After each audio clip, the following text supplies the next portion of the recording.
છે। નજર કરીએ 2 મિનિટમાં 10 ખબર પર। પ્રધાનમંત્રી મોદીના હસ્તે 18 રાજ્યો અને કેન્દ્ર શાસિત પ્રદેશોના 103 અમૃત સ્ટેશનનું ઉદ્ઘાટન 11,000 કરોડના ખર્ચે 86 જિલ્લાઓમાં તૈયાર કરાયા છે અમૃત સ્ટેશન। બિકાનેરથી વર્ચ્યુઅલી અમૃત સ્ટેશન્સનું કરાયું ઉદ્ઘાટન। રાજસ્થાનના બિકાનેરથી પ્રધાનમંત્રી મોદીનો હુંકાર, કહ્યું હું દેશને ઝૂકવા નહીં દઉં। જે સિંદૂર મિટાવવા નીકળ્યા હતા તેમને ભારતે મિટ્ટીમાં મિલાવ્યા છે। આ માત્ર આક્રોશ નથી, આ સમગ્ર ભારતનું રૌદ્ર સ્વરૂપ છે। પહેલા ઘરમાં ઘૂસીને વાર કર્યો હતો, હવે સીધો સીના પર પ્રહાર કર્યો છે। આજે પહલગામમાં થયેલા આતંકી હુમલાને 1 મહિનો પૂરો થયો।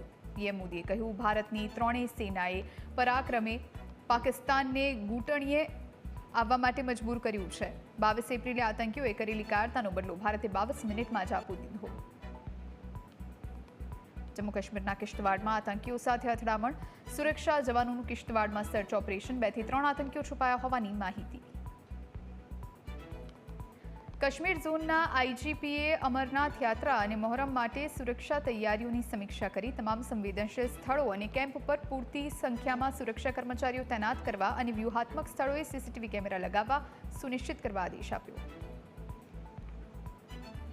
યમુનાને સ્વચ્છ બનાવવા કવાયત તેજ, આજે અમિત શાહની અધ્યક્ષતામાં બેઠક। આજની બેઠકમાં યમુના સફાઈની યોજના ઉપર સમીક્ષા। ભારતના વિદેશ મંત્રી ડોક્ટર એસ જયશંકરે ડેનમાર્કના પ્રવાસે ડેનમાર્કની રાજધાની કોપનહેગનમાં તેમણે ઉદ્યોગ, વેપાર અને આર્થિક બાબતોના મંત્રી મોર્ટન બોટ્સકોવ સાથે મુલાકાત કરી। બંને પક્ષોએ હાલના સહયોગને વધુ ગાઢ બનાવવા અને નવી શક્યતાઓ શોધવાની ચર્ચા કરી।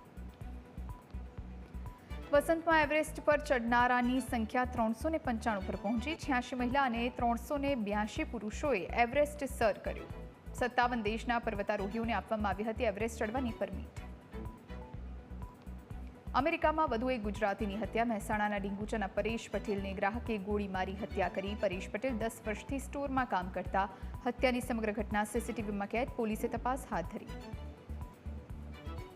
અમેરિકાના વોશિંગ્ટનમાં 2 લોકોની હત્યા। ઇઝરાયેલી દૂતાવાસના કર્મચારીઓની હત્યા। યહૂદી સંગ્રહાલય પાસે ફાયરિંગ થયું। ઇઝરાયેલે ગણાવ્યો આતંકી હુમલો। અમેરિકા પાસેથી સહકારની અપેક્ષા।